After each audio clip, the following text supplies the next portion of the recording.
Wow. What's up? I just bought and financed a car through Carvana in minutes. You? The person who agonized 4 weeks over whether to paint your walls eggshell or off-white bought and financed a car in minutes? They made it easy. Transparent terms, customizable down and monthly. Didn't even have to do any paperwork. Wow. Mm-hmm. Hey, have you checked out that spreadsheet I sent you for our dinner options? Finance your car with Carvana and experience total control. Financing subject to credit approval.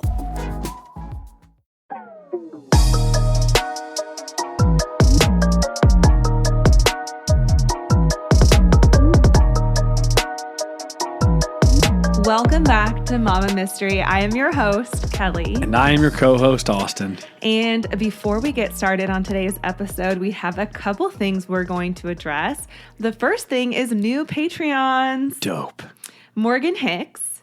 Awesome. Jordan Jackson. Let's go. Jamie Bennett. Thanks a million. Margaret Nicholson. Thank you. Ashley Pedroza. Gracias. Brandy Garza. Thanks. Kimberly. No last name. Thanks, Kimberly. Elena Mitchell. Cool. Alexandra Connor. And Rachel Roll. Wow, thank you all so much. Yes, thank you. Okay, now this case was recommended by Audrey Eggeman. And if you want to request a case, you can do it on our website, mamamystery.com. There is a request a case form that you can fill out. And I add it to my list of cases, and there's a lot on there, so no guarantees. But, I try to do recommended cases. So. And in case you're new, because we don't do this often, we don't do this little reminder often. Yes. This is a full-length episode. Yes. And it's where Kelly, who loves true crime, tells me, who doesn't know shit about true crime, all about a true crime story. Yep. There's Mama Mystery headlines. Yes, and those are once a week, and we just talk about the headlines for the week or whatever is relevant. And that one's a little different because instead of Kelly and Austin, the podcasters, you have news anchors, Kelly and Austin. And then there's Mama Minute. Yeah, and then there's Mama Minutes, which we don't have very many of those. I usually just, those kind of come to me organically when something, comes up in my life that I just want to talk about that I think will be relatable. But we need to get more. We need to get better at those. I know, because there's so much we could talk about. But on the headlines too, you're on those, and at the end, we're going to start letting you tell the positive story of the week, which is fun. Yep. So, all right, are you ready for today's story? Let's do this, girl. Okay. Tell me. Also, I should point out that we are recording this on video. So hopefully everything works out and we can distribute a video of this podcast episode to YouTube or a Patreon page or somewhere. We're going to figure it out, but we're kind of just like testing the waters. And that's a lot of work. And it's a lot of work. Kelly's a busy mom. I am. And a busy podcaster. So, don't put pressure on me, but my resolution this year is to push out more content, and I think I'm doing good so far. Don't put pressure on me. When in reality, I just put You're doing pressure a really on good myself. job. Yeah, you're the only one putting pressure on anybody. Nobody puts pressure on me except me. Let's hear it, babe. All right. So in November of 1992, the lifeless body of Mischelle Lawless was found in her running vehicle sitting on an off-ramp with the headlights on. And for decades, authorities have tried to piece together just what happened to Mischelle that night. And today, we've got a list of suspects, but nobody is being held responsible for her death. So today, we are going to tell the story of Angela Mischelle Lawless. All right. And it's just an unsolved mystery, it sounds like. Yeah. Just like the TV show I used to watch. Yep. Used to scare the shit out of me. They still have unsolved mysteries on Netflix. Right. Very spooky. I don't watch them. So, Angela Mischelle Lawless went by the name Mischelle, and she was born on August 2nd of 1973 to parents Marvin and Esther. She had a brother named Jason and a sister, Valerie. She grew up in Benton, Missouri, which is a city in Scott County just south of Cape Girardeau and about an hour west of the Mississippi River. She was only 19 years old and a nursing student in November of 1992. At barely 5 feet tall, she was small but so mighty. She was fearless and had a green belt in karate. And she was compassionate, studying to become a nurse while working as a candy striper at St. Francis Medical Center in Cape Girardeau. What is a candy striper? So back in the day, they would have candy stripers deliver medications to patients, like their daily medications, usually in like pill form. Or you just go around and like deliver treats. A candy, am I saying this right? Candy striper? Yeah, it's like a real thing. You can Google it. They don't do it anymore. Interesting. But, every hospital has like volunteers, just maybe patient advocates, if you will. So, yeah, Okay. that's what they used to call them. They had Interesting. little outfits and everything. Interesting. So Mischelle had been dating a boy named Leon Lamb for about 3 years. And although they were happy together, their relationship didn't come without drama from the teens. They'd sometimes fight over jealousy issues when one of them would hang out with the opposite sex. In fact, on the night of Michelle's murder, Leon got upset when he found out that she'd been riding around in a car with boys earlier that night. But despite that, they had a good night together, and on November 7th, 1992, they were intimate with each other before she ended up reluctantly leaving at around 1 o'clock in the morning. She was on her way home from Leon's when just about a half a mile from her home, she came to a stop on an exit ramp. And then in the early morning hours of November 8th, a man named Dallas Butler was riding his motorcycle along I-55 near Benton when he noticed 2 cars pulled over on the exit ramp. One was a small dark sedan and a lighter Ford truck parked behind it. He noticed a man next to the small dark vehicle and a woman slumped over inside of it, but with her hands on the wheel. As he got closer, he noticed the man was wearing a red hat, leaning through the window, and as he was about to ask if everyone was okay, the man in the red hat told him everything was fine, so he just kept driving. Weird. But Dallas had a bad feeling in his gut that night, and he just couldn't shake it. And then sure enough, when he saw the news later that day of a homicide that took place on that same exit ramp, he knew he had to go to the police with what he saw. But Dallas wasn't the only one who saw the car pulled over that night. A couple driving by found it odd that this car was parked on the exit ramp with its engine running and its lights on, and it appeared that nobody was in it. So rather than get out and check on the car themselves in the middle of the night, they just went straight to the sheriff's department to report it, which was really close. It wasn't unusual that they went to the sheriff's department. Rick Walter was the reserve officer working at the time, along with Officer Roy Moore. So at about 1:30 that morning, the two of them go check out the car themselves, and when they pull up on the 1986 maroon Buick Somerset, they were faced with a grisly scene. Only half a mile from home, slumped over in the front seat, is Mischelle, covered in blood. There's blood spatter on the outside of the car and on the guardrail beside it. My God, on the guardrail beside it even? Mm-hmm. So authorities quickly realized that her attack likely started at the bottom of the hill next to the off-ramp, as if she got out of her car and maybe tried to run from her attacker, as evidenced also by her muddy socks while her shoes were left inside the car. A pool of blood remained in the grass, and you could see where her body was dragged back up the hill, over the guardrail, around the front of the car, and then placed back into her vehicle. Inside the vehicle were 3 shell casings from a .380 handgun. Mischelle was shot 3 times at point-blank range inside the vehicle, even after she'd been beaten so severely. But Mischelle put up a fight. She had matter under her fingernails and wounds to her hands and arms. Her passenger side door was locked, but the window on her driver's side door was rolled down about 5 to 7 inches, and this is an important detail.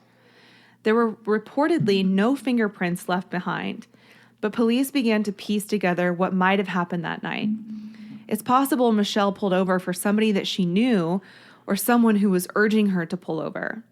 Maybe she rolled her window down to communicate with whoever it was, and at that point was forcibly removed from her car or voluntarily got out. But outside of the car is where the attack likely started. As she tried to fight back and possibly run away, she somehow ended up at the bottom of the embankment beside her car. This is where she suffered 2 blunt force traumas to her skull, likely rendering her unconscious. Then the attacker dragged her back up the hill, over the guardrail, around the front of her car, and she was tossed back into her car. But before she was put back in the car, I think she was placed next to it for a moment because there was a pool of blood next to the front tire on the driver's side. So maybe it was just long enough for the attacker to catch his breath or open the driver's side door to get her back in.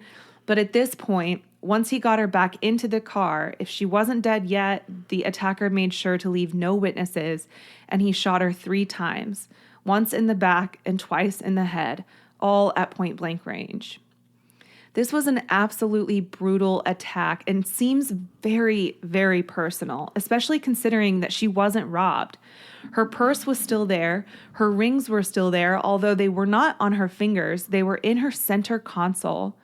And although she lost the fight, I think there's something to be said for a barely 5-foot-tall woman to hold her own like that. That sounds like mania. Yeah. Like, just rage. can you imagine, like, envisioning this whole thing happening? A person getting drugged down an embankment, knocked out, drug around the car, sat up against the car, sat back in the car, shot 3 more times. Like, how long do you think this would take? 10 minutes? I don't know. But I mean, yeah, to drag her back up the hill, I mean, I don't know. Regardless, it's insane. And if she left her boyfriend's house around 1 o'clock and then, was reported as being seen around 1:30, this had to have happened between that time. I mean, it had to have happened in such a tight time frame. Mm-hmm. So right as officers arrived on the scene around 1:30 that morning, another man walked into the sheriff's department to report what he had just witnessed. Mark Abbott said that he noticed a car parked on the side of an off-ramp and that as he got closer to the vehicle, he noticed what appeared to be a woman slumped over in the front seat. He told police that she appeared to be hurt. He saw blood and thought maybe she'd been shot. Now, originally he said that her window was rolled down all the way and then he was able to reach in and pull her up before realizing that she was seriously hurt. And at first he also said he had no idea who it was, and the only way he was able to tell that it was a female was because of the rings on her fingers. But the rings weren't on her fingers. Yeah. They were in the center console. So he drove to the nearest gas station and attempted to use a payphone there, but said that the phone wasn't working, so he just drove to the station instead. He then said he noticed a white car drive away from the area and that in that car were maybe 2 or 3 dark-skinned, possibly Hispanic men who were asking where they could get gas because they were almost out of gas. So Mark left the station that night and was told that he would be contacted later for a more in-depth interview. But he ended up going to a girl's house, so when the police went to his house looking for him, he obviously wasn't there, and they weren't able to get a hold of him until later that afternoon for more questioning. During that interview, he reiterated that he was able to reach his whole body through that driver's side window to check on Mischelle, but the cops thought this was odd, knowing that the window wasn't completely rolled down. Because you said 5 or 6 inches. Yeah, he would have had to break it if he was really shoving his whole body through it. Later that same day, on November 8th, Mark called his friend Kevin Williams before going over to his house. Mark told Kevin and his wife about what he saw on the off-ramp early that morning, and then Mark and Kevin went to Glenn Farrell's house, who owned a trailer sales business right next to the off-ramp. Mark asked Glenn if he could go onto the property, and Kevin later testified that it seemed like Mark was looking for something but didn't know what. Now, with few leads to go on, Michelle's boyfriend Leon was given a polygraph and he passed, but months went by with no other sustainable leads. Then finally, police got a big break in the case when multiple inmates came forward to say that a fellow inmate was bragging about his involvement in the Mischelle Lawless case, and they offered to admit what they knew in exchange for leniency in their sentences. So 3 inmates told authorities that a 17-year-old boy named Joshua Keyser was bragging about killing Mischelle Lawless. So authorities showed pictures of Joshua and Joshua's car to Mark Abbott, and he confirmed that it looked like what he saw that night because Joshua did in fact drive a small white car. But it conflicts with his original statement that the car was full of a few Hispanic men. And at first he's like, yeah, there was 2 or 3. Later he says, well, maybe it was 6. It could have been up to 10. 10 men in a car. He's all over the place. Regardless, police arrested Joshua Keyser and took him into custody. They found a black leather jacket of his that appeared to have blood on it, so that was tested to see if it was blood and if it belonged to Mischelle, and they were told it was positive. Both were positive. And another witness came forward to claim that she was at a Halloween party a week before the murder. At this party, Chantel Kreider said that she witnessed Joshua Keyser approach Mischelle and try to hit on her. She declined his advances, and he got upset with her, cussing at her and becoming aggressive. So with this as a possible motive, The sheriff, Bill Farrell, felt like he had a strong case against Joshua Keezer, even though there was no physical evidence that placed Joshua at or in Mischelle's car that night. One officer who assisted with the investigation, Don Wyndham, felt like it was all a bit rushed.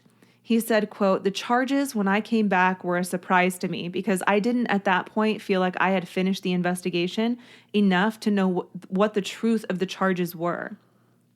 The sheriff got the warrants on his own without telling me that he had the warrants charging him with first-degree murder," end quote.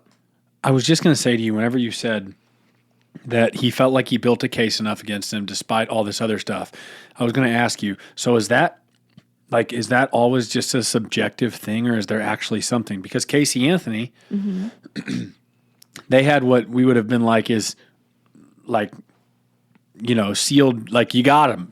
You see, like you caught her evidence, and they couldn't pursue her yet. Right. And they waited. Yeah. So is it just subjective? So I that's a good question. And I think it has to do with the laws in every state and what you need in order to indict someone on charges like that. I think sometimes you have to have like a grand jury to indict someone on federal charges or criminal charges. Now, don't quote me because I'm no law expert, but this is also in 1992. So who's to say what the laws were then and how they compare to the way they are now? Yeah. And like what would have qualified as, sufficient evidence. Is it for a warrant? Is that the right phrase, like wording? Is it for a warrant to serve these people with a crime, or is that what it is? Well, in this case, he charged him, like he was able to file charges against Joshua Keezer. Okay. So, I mean, I guess that's essentially similar to, if not the same. Yeah, I don't know. The same thing as like getting a warrant for somebody's arrest.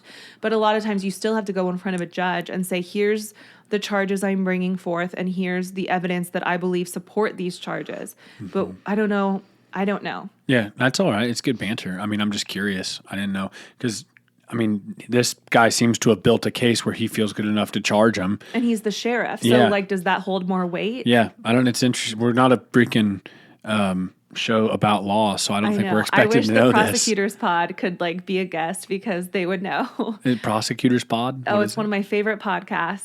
What is it about? It's two prosecutors that just discuss cases, all sorts of cases. But I love their podcast. We've messaged back and forth on Instagram before, but I would love to get their take on it. So maybe I'll have to shoot them a message and do a follow-up on headlines or something. Do it, man. So during the pretrial process, the prosecution is legally obligated to share any materials that they find would be helpful to the defense.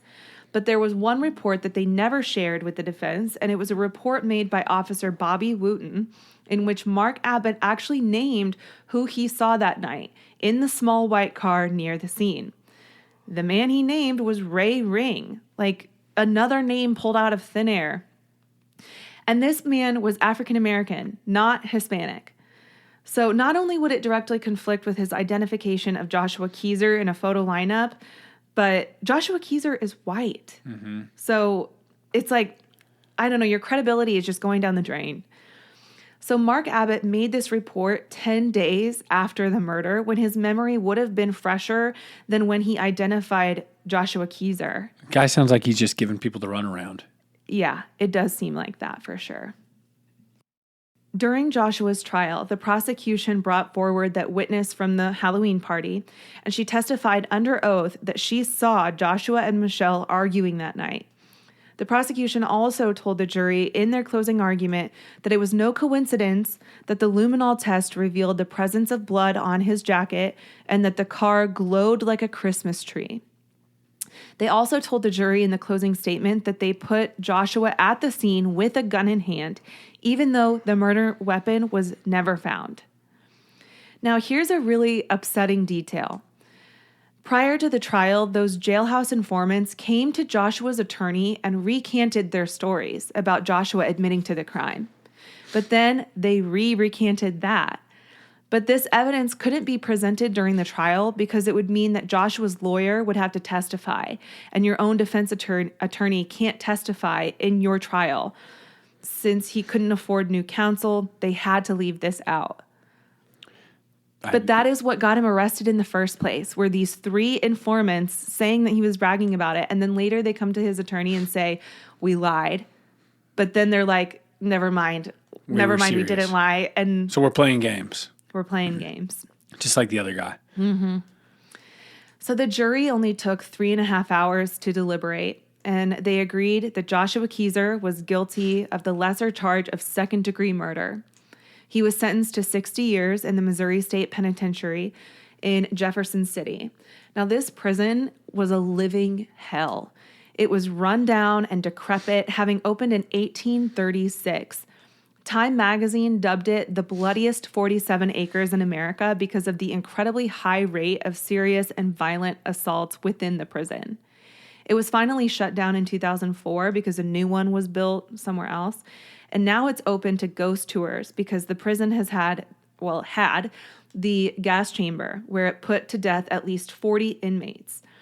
Interesting side note, the Missouri State Penitentiary was home to many notorious inmates, but one in particular was James Earl Ray, who was convicted of assassinating Martin Luther King Jr.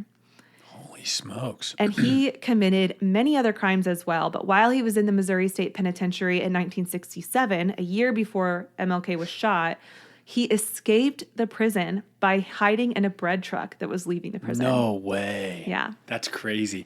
I thought Martin Luther King Jr. was shot in Mississippi. So I wonder why he was. He was not shot in Missouri. This had, I can't remember off the top of my head exactly where he was shot. Mississippi. Was it Mississippi? Pretty sure. I wasn't sure if it was Memphis or Mississippi. Ooh, you might be right. It might be Memphis. I'm going to look it up. Look it up. But the crime that he was serving time for at the Missouri State Penitentiary was unrelated to the assassination. This was before he assassinated Martin Luther King Jr. You were right. Memphis. Memphis. Yeah. Okay. It was Nim. So shortly after his conviction, Dawn Pierce, who hosted the Halloween party, was reading an article about the trial when she saw the testimony given by Chantel. And she was shocked to see this because she knew for a fact that Josh Keezer was not there. She hosted the party. So Dawn compiled a list of everyone who was at that party that night and gave it to Josh's defense attorney, who then gave that list to Sheriff Farrell. Moreover, there were witnesses who swore that Joshua was in Illinois with them on the night of the murder, more than 350 miles away from where Mischelle was murdered. But nothing ever came of it. Sheriff Farrell could just not be bothered with anything that went against his belief that Joshua Keezer was responsible for the murder of Mischelle Lawless. During his time in prison, Joshua met a social worker named Jane Williams. Throughout their relationship, Jane grew fond of Joshua and really believed in his innocence, so much so that she knew she had to do something to help him. She wrote letters in his defense, trying to assist in his appeal process. And during his time in prison, a new sheriff was elected, Rick Walter, the same officer who showed up on the night that she was murdered, showed up on the scene. Rick Walter always believed in his gut that Joshua Keezer was not the one responsible for this crime. So he made the unpopular decision to reopen the case. And the reason I say it's unpopular is because it was the previous sheriff that made the conviction, so you're essentially willing to admit that your own office fucked up. Mm-hmm. During his reinvestigation of the case, Sheriff Rick Walter discovered an interview that Mark Abbott had given in 1997, 5 years after the murder. In this interview, he was requesting leniency for a drug charge that he was facing, and he admitted that he was there the night Mischelle Lawless was murdered and that he saw who did it, his friend Kevin Williams. He claimed that Kevin and Mischelle were having an affair and that Mischelle found out she was pregnant, so Kevin, who was married at the time, murdered her. Furthermore, one of Joshua's cellmates, Jeff Rogers, swore that Joshua always insisted he was innocent and testified, quote, that Sheriff Bill Farrell called him into his office and presented him with a statement, which already was prepared, claiming that Joshua Keezer confessed. He did not want to sign it because it was not true, but did sign it after the sheriff threatened to make life difficult for him if he refused and to help him out if he cooperated. And this is according to a court ruling authored by Judge Richard Callahan. So this sheriff is obviously just abusing his power. So lastly, upon further investigation, it was found that the bloody substance found on Joshua's jacket wasn't actually blood at all. It was tomato juice. And the prosecution knew the luminol results showed the substance on the jacket was not human blood. The prosecutor also knew there was no evidence linking any of it to Mischelle Lawless or Joshua Keezer. So it's just like, it's all just going different directions, and it's like people are trying to frame people. Yeah. And they're all trying to frame Joshua Keezer, and why? Who are they trying to protect and why? Mm-hmm. So in December of 2008, the new case went before Judge Richard Callahan, and he agreed to review the new evidence. But shockingly, with all this new evidence and testimony from witnesses, on February 17th of 2009, Judge Callahan chose not to grant him a new trial. Instead, he set him free. What? Judge Callahan made the ruling on February 17th, agreeing that there was misconduct on behalf of the prosecution and ordered that the charges against him be dismissed, saying, quote, Joshua Keezer was betrayed by almost every level of the judicial process, end quote. So Joshua Keezer was released the very next day after serving 16 years of his life in prison. Oh my goodness. Can you imagine how shocked he was when somebody knocked on his cell and said, you're free, you're going home? I can't. Out of nowhere? 16 years in just a living hell for a crime you didn't commit. So you don't think he did? I absolutely know he didn't. He wasn't even in the state. There's no way he did it. There's absolutely no way. So Joshua Keezer sued Scott County and others and received a reported $4 million settlement, out of which he then donated $10,000 towards the investigation to find Michelle's killer. In 2015, Dallas Butler, the man on the motorcycle who witnessed a man in a red hat next to Michelle's car that night, was called in to look at a lineup of some mugshots. On 2 separate occasions, he chose Kevin Williams' picture as who he saw that night. This would coincide with one of the stories Mark Abbott told about the crime. And Kevin's wife at the time later came forward to admit that she gave him an alibi that night by saying he was at a Christmas party, but later admitted that he actually left that party early. So they ended up splitting up in 2009, I think. Anyway, he started dating a new girl named Gayla Mooney, and Gayla said that there was one incident where Kevin showed just how hot his temper could get when she brought up Mischelle Lawless. She said, quote, when I said that, he stood up out of the chair, he grabbed me by the throat, picked me up in midair, and slammed me against the wall. He was so mad he was spitting. He threatened to kill me, end quote. So that guy was the psychopath that did all this probably. Well, Mark Abbott has also become a prime suspect after a gun shop owner said that Mark said he, quote, took care of the bitch, end quote. What the hell? Could they have been together? And a close friend of Michelle said that she was romantically interested in Mark, but was told to stay away from him because he was trouble. And Mark doesn't exactly have a squeaky clean past of his own. In fact, on the night of the murder, he told police that his name was Mark Abbott. But then he told an officer at the station who took his report that his name was Matt, which was the name of his identical twin brother. So I guess they would like switch places all the time, you know, like this was just common for them to do. Like Parent Trap. Yeah, like Parent Trap kind of stuff. Like I'll, you know, go to your class and you go to mine. But then obviously in more serious situations like this, they would do it. But Mark Good timing, right? Mm-hmm. Convenient. But Mark and Matt were both well known for distributing meth in the area, and they've both been convicted of federal crimes. Now, 3 witnesses have said that Kevin Williams told them Mark Abbott killed Michelle, but another 3 witnesses have said that Mark told them Kevin killed Michelle. Real quick, can I stop you? Cliff notes. Kevin, guy hitting on her that they got upset. She got upset with. Kevin is the guy in allegedly the red hat who was seen with her beside the road, who allegedly had an affair and impregnated her, which we found later not to be true because based on her autopsy, she was not pregnant. Okay. So Mark. Kevin Williams. Mark Abbott was someone that she had admitted that she had a crush on in her diary, but was told to kind of stay away from because he was involved in drugs. And he claimed in all of his stories that he didn't know her, but he actually did know her, and there was proof that he did, but his story and his alibi just kept changing, which is a huge red flag. And Josh Keezer was an innocent bystander, pulled into this from 3 jailhouse informants who, maybe had some vendetta against him. Was he already in jail though? He was already in That's what I jail thought. for something else, Yeah. which was like a petty crime, not anything like this. Okay. But, these 3 jailhouse informants were doing this to get leniency in their own Right. sentences. So it begs the question, how credible are informants if they're doing it to possibly get something out of it, Okay. I just need Cliff Notes. This has gone so many directions. Well, and I'd also want to point out that the last person to see her that night was her boyfriend, Leon, and his DNA was found under her fingernails. And that was a huge red flag to some people because they were like, well, I mean, if his DNA is under her fingernails, then he had to have done it. Mm-hmm. But he admits that night they had sex and that she would get really passionate during sex and sometimes scratch his back. A little back scratching. So I think Leon is clear. I don't think Leon had anything to do with her murder. Some people disagree, but I think that is a credible alibi, I guess, or explanation. Mm-hmm.